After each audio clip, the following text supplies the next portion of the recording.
Assalomu alaykum, hurmatli talabalar.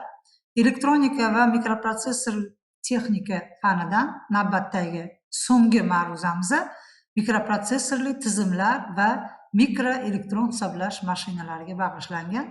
Ma'ruzachi texnika fanlari doktori, dotsent Alimova Notira Botirjonovna. Bugungi ma'ruzada biz mikroprotsessorli tizimlar, ularning sinflanishi va mikroelektron hisoblash mashinalari haqida gaplashamiz. Mikroprotsessorli tizim deganda o'zida quyidagilarni jalb qilgan tizimga aytiladi. Masalan, uning ichida hech bo'lmaganda bitta mikroprotsessor bo'lishi kerak. Albatta, xotira qurilmasi bo'lishi kerak.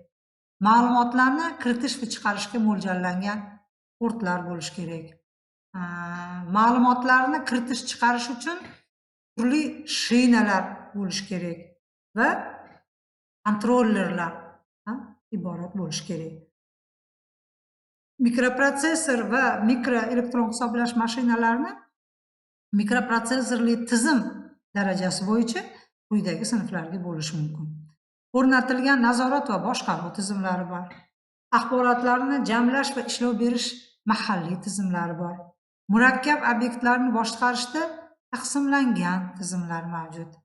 Parallel hisoblashlarda yuqori samaradorlikka ega taqsimlangan tizimlarga bo'lish mumkin. Mikroprotsessorli tizimlarni quyidagi asosiy turlari mavjud. Masalan, mikrokontroller. Uni avvalgi ma'ruzalarimizda ham aytib o'tgandik. Demak, bu eng sodda mikroprotsessor tur bo'lib, ularda tizimning barcha yoki ko'p qismi bitta mikrosxema ko'rinishida bajariladi. Bundan tashqari kontrollerlar bor. Ular alohida modul ko'rinishida bajarilgan boshqaruv mikroprotsessorli tizimlar hisoblanadi. Mikrokompyuterlar. Ular tashqi qurilmalar bilan moslashish uchun rivojlangan vositalarga ega bo'lgan, yuqori quvvatga ega bo'lgan mikroprotsessorli tizimlar hisoblanadi. Va so'nggisi kompyuterlar. Ular demak katta quvvatli va eng universal mikroprotsessorli tizimlar hisoblanadi. Demak, biz hammamiz kundalik hayotimizda foydalanib kelayotgan kompyuterlarimiz ham bu mikroprotsessorni bir turi deb aytsak bo'ladi. Mikrokontrollerlar universal qurilmalar bo'lib, amalda doim yanada murakkab qurilma hisoblanadi. Shuning uchun ham ular mikrokontrollerlar kontrollerlarning tarkibiga kiradi. Mikrokontrollerning tizim shinasi mikrosxemaning ichida joylashgan bo'ladi. Tashqi qurilmalarni mikrokontrollerga ulash imkoniyatlari cheklangan. Shuning uchun mikrokontrollerlarda bajariladigan qurilmalar odatda shu bitta vazifani bajarishga mo'ljallangan bo'ladi. Ya'ni ularni funksional imkoniyatlari cheklangan bo'ladi. Kontrollerlar odatda alohida masala yoki biror bir-biriga yaqin bo'lgan bir nechta masalalarni yechish uchun yaratiladi. Ular qo'shimcha tugunlar va qurilmalar ulash imkoniyatiga ega emas. Ularning tizim shinasi foydalanuvchining berk bo'ladi. O'tga ruscha aytadigan bo'lsak, foydalanuvchi dostupi yo'q. Kontroller tuzilmasiga ko'ra sodda va maksimal tezkorlik uchun optimallashtirilgan bo'ladi. Ular tomonidan bajarilayotgan dasturlar asosan doimiy xotirada saqlanadi va o'zgartirib bo'lmaydi. Konstruktiv jihatdan kontrollerlar yagona plata ko'rinishida ishlab chiqariladi. Mikrokompyuterlar esa kontrollerlardan tuzilmasining ochiqligi, rejim shinasiga qo'shimcha qurilmalarni ulash mumkinligi bilan ajralib turadi. Ular karkasda tizim magistrallariga ulanish uchun razyomlarga ega bo'lgan qobiqda ishlab chiqariladi va foydalanuvchi uchun ochiq bo'ladi. Mikrokompyuterlar magnit tashuvchilar, masalan, oldin ular magnit disk bo'lgan, axborotlarni saqlash vositalari va foydalanuvchi bilan aloqa uchun rivojlangan vositalar, masalan, darsda ishlatiladigan video monitorlarimiz, klaviaturalarga ega bo'ladi. Mikrokompyuterlar kontrollerlarga nisbatan ancha keng doiradagi masalalarni yechishga mo'ljallangan. Ammo har yangi vazifa uchun ularni yangitdan moslashtirish, aniqroq aytadigan bo'lsak, yangitdan dastur kiritishimizga to'g'ri keladi. Ular tomonidan bajaradigan dasturlarni oson almashtirish mumkin. Kompyuterlar esa shu jumladan biz foydalanadigan personal kompyuterlar, ular mikroprotsessorli tizimlarning ichidagi eng universali, eng takomillashgani hisoblanadi. Demak, buni biz doimiy ravishda imkoniyatlarni kengaytirib borishimiz, kerak bo'lsa unga yangi qurilmalarni ulashimiz mumkin. Kompyuterlarning tizim shinalari foydalanuvchi uchun doim ochiq bo'ladi. Hozir aytganimizdek, dostupimiz mavjud. Bundan tashqari, kompyuterga o'rnatilgan aloqa portlari orqali tashqi qurilmalarni ham ulash mumkin. Kompyuter foydalanuvchi bilan ulanish uchun rivojlangan aloqa vositalari, katta hajmdagi axborotlarni uzoq muddat saqlash vositalari, axborot tarmoqlari orqali boshqa kompyuterlar bilan bog'lanish vositalariga ega bo'ladi. Kompyuterlarning qo'llanish sohalari turlichadir. Masalan, turli matematik hisoblashlarni amalga oshirishdan tortib, to elektron murakkab tizimni boshqarish bo'ladimi, turli murakkablikdagi kompyuter o'yinlarimi, boshqalarni misol keltirish mumkin. Quyidagi slaydda mikroprotsessorli tizimlarni arxitekturasi keltirilgan. Hozir aytib o'tganimdek, demak, bu yerda albatta mana datchiklar bor. Demak, atrof muhitdan ma'lumotlarni qabul qilib, uni elektr kattalikli ko'rinishga o'tkazib beradi. Uni sensorlar ham deyshadi, o'zgartirgich ham deyshadi. Undan keyin albatta boshqaruv obyekti bor. O'sha qaysi obyektni biz boshqarmoqchimiz va ijro mexanizmi bor. O'sha masalan robotli boshqaruv tizimi bo'lsa, bevosita o'sha mexanik qo'lmi, nimani boshqarayotganimiz mana o'sha ijro mexanizmi hisoblanadi. Demak, quyida yana datchiklar bilan muvofiqlaydigan, mana ko'rib turibsizlar, datchiklar bilan mana bu yerdagi informatsion, ya'ni axborot kontrollerlarini bir-biri bilan bog'lab turuvchi, muvofiqlashtiruvchi yoki bo'lmasam tarjimon desak bo'ladi, datchikdan chiqayotgan signallarni, demak, bu yerda qayta ishlab, keyin uni axborot kontrollerlariga uzatiladi. Va bunda yana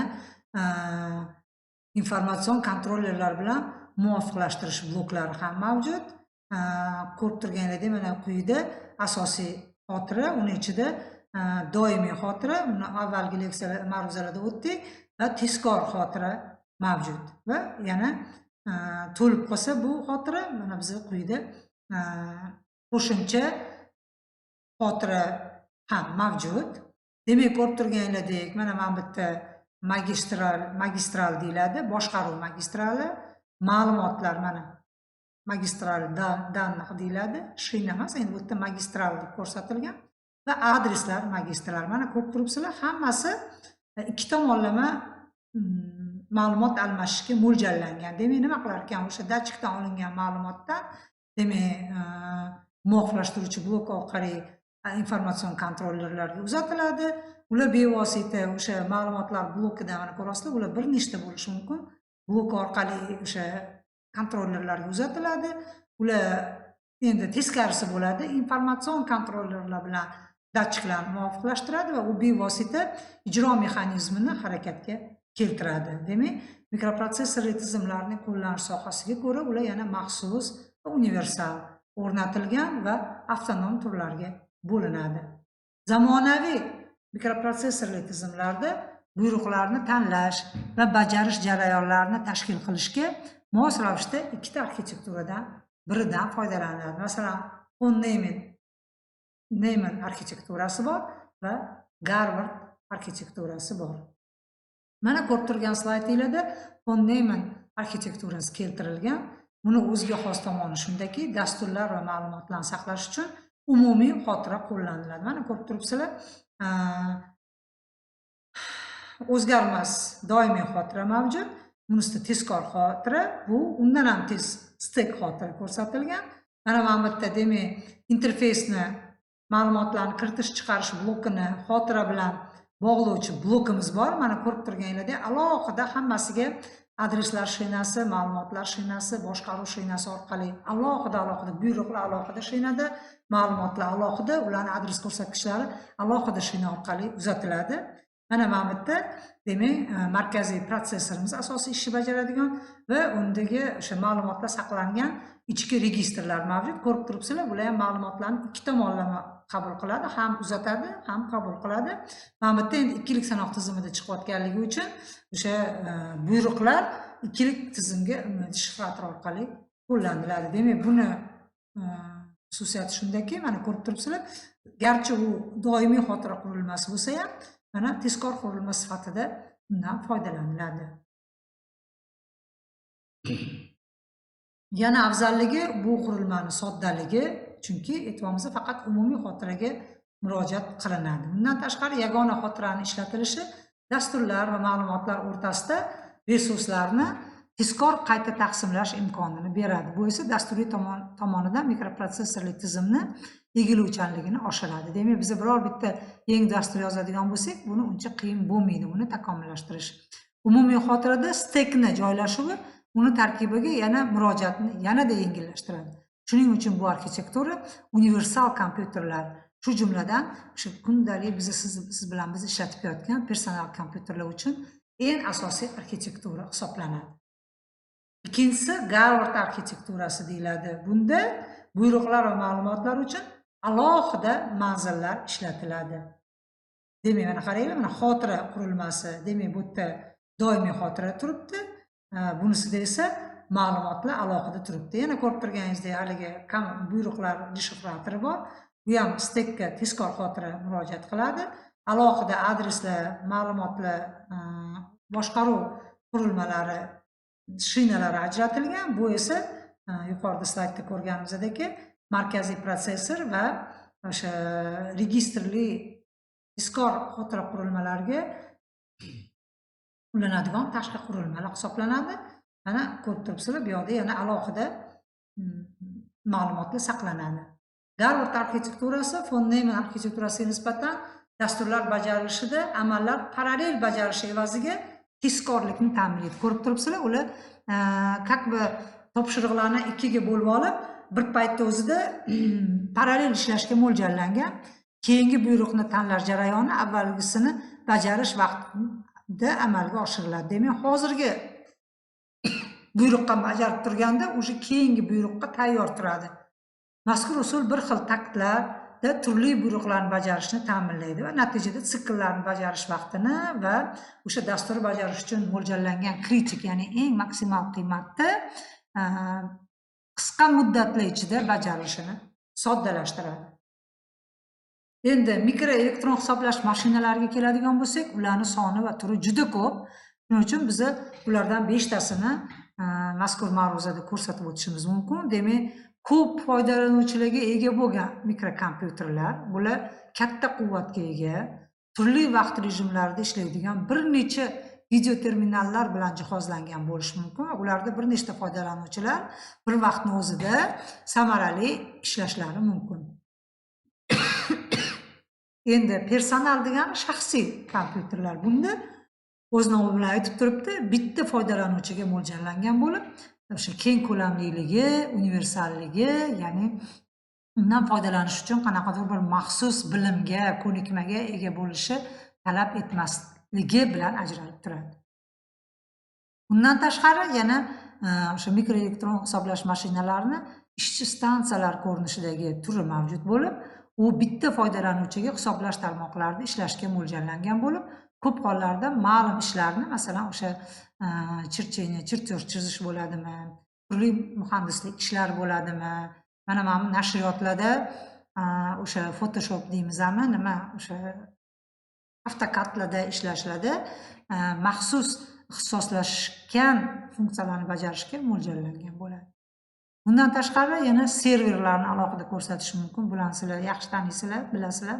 Hisoblash tarmoqlarida bir nechta foydalanuvchilarga mo'ljallangan katta quvvatli mikrokompyuterlar bo'lib, barcha ishchi stansiyalardan kelayotgan so'rovlarni ishlab berish bilan ajratiladi. Bu ko'proq shu biror bitta korxona miqyosida, biror bitta bino miqyosida amalga oshiriladi. Ya'ni boshqaruv tizimi yagona bo'ladi. Va oxirgisi tarmoq kompyuterlari hisoblanadi. Ular soddalashtirilgan mikrokompyuterlar bo'lib, tarmoqda ishlash va tarmoq resurslariga kirishni ta'minlaydi. ko'p hollarda ma'lum doiradagi ishlarni bajarishga mo'ljallangan bo'ladi, xolos. Endi biza ko'proq shundan foydalanadiganimiz o'sha shaxsiy kompyuterlar bo'lganligi uchun men aynan shu shaxsiy kompyuterlarga xos bo'lgan muhim jihatlarni aytib o'tmoqchiman. Bu kichik narxi, hozir bilamiz, uyda nechta odam bo'lsa, hammasini o'zini kompyuteri bor, demak cho'mchak ko'taradi. Ekspluatatsiya sharoitlariga maxsus talablarning yo'qligi, hozir aytganimdek, buning uchun maxsus ko'nikma, diplom yoki tajriba talab etilmaydi. Aksessuarasini egiluvchanligi, qo'llanish sharoitlariga moslashuvchanligi bilan ajralib turadi. Va o'sha foydalanuvchi uchun kompyuterlarning interfeysi qulayligi, ya'ni siz bilan bizga dialog ko'rinishida o'sha qayerda bosishimiz kerak, endi nimani ichiga kirishimiz kerak, degani keyingi qadamlarni bizaga demak ko'rsatib turadi, ya'ni podskaska berib turadi va o'z-o'zidan yuqori ish samaradorligi bilan ajralib turadi. Shu bilan butun shu mikroprotsessorli texnika kursiga mo'ljallangan ma'ruzalarni o'tib bo'ldik. E'tiboringiz uchun rahmat. Keyingi o'qishlaringizda va ishlaringizda muvaffaqiyat tilab qolaman.